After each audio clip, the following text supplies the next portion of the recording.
Баршаларыңызға сәлем. Бүгін қазіргі уақытта хит болып жатқан хожелі мантысын дайындаймыз. Алдымен менің каналыма тіркеліп, лайк басып, комментарий жазуды ұмытпаңыздар. Ал бастайық. Ең алдымен өте жұп-жұмсақ қамыр дайындаймыз. Ол үшін ұнымызды илеуіштен өткізіп, суымызға тұз және де жұмыртқа қосып араластырып аламыз. Суымызды ұнымызға құйып, бір келкі қамыр илеп аламыз. Қамырымыз сәл жұмсақтау болуы керек. Дайын болған қамырымызды осындай салафанға салып, бір сағаттай тұндырып қоямыз. Ал енді салмасын дайындаймыз. Ол үшін тартылған етке пияз және мен жусай қостым. Өздеріңіз қоссаңыздар да, қоспасаңыздар да болады. Және дәміне қарай тұз, бұрыш және де ұнайтын приправалар қоссаңыздар болады. Бәрін бір келкі етіп араластырып аламыз. Ал енді қамырымызды жаямыз.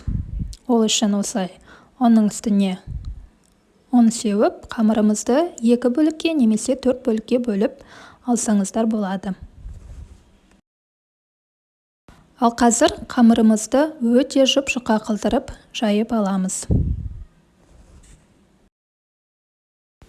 Ал енді жайылған қамырымызды осылай үлкен-үлкен бөліктерге бөлеміз. Яғни хожелі мантысының кәдімгі классикалық мантыдан ерекшелігі ол біздің үлкен размерінде, яғни көлемінде. Осы үлкен бөліктерге бөлеміз. Тіпті бөлінген бөлігімізді осылай одан да жұқа етіп, оқтаудың көмегімен жайып алсақ болады. Ал енді үстіне салмасын салып, кәдімгі манты жайғандай видеодағыдай жасаймыз.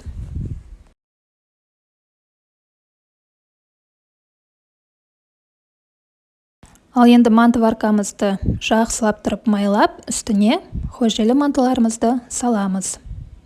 Хожелі мантыларымыз үлкен размерлі болғандықтан, осылай бір-біріне жақын қылдырып салсаңыздар, өте сыйымды болады. Міне біздің мантыларымыз осылай мантываркаға салдық, және де 45 минутта отқа пісіреміз. Ал салмасына өздеріңіз жақсы көретін салмаларыңызды пісірсеңіздер болады. Мен жуаны томатный пастамен қуырып алдым. Әсемдеу үшін осылай аскөкті сепсеңіздер болады. Осымен біздің хожелі мантымыз дайын болды. Барлықтарыңызға ас болсын. Міндетті түрде дайындап, комментарийға жазып кетіңіздер. Баршаларыңызға рахмет. Маған тіркеліп, лайк басып, комментарий жазуды ұмытпаңыздар.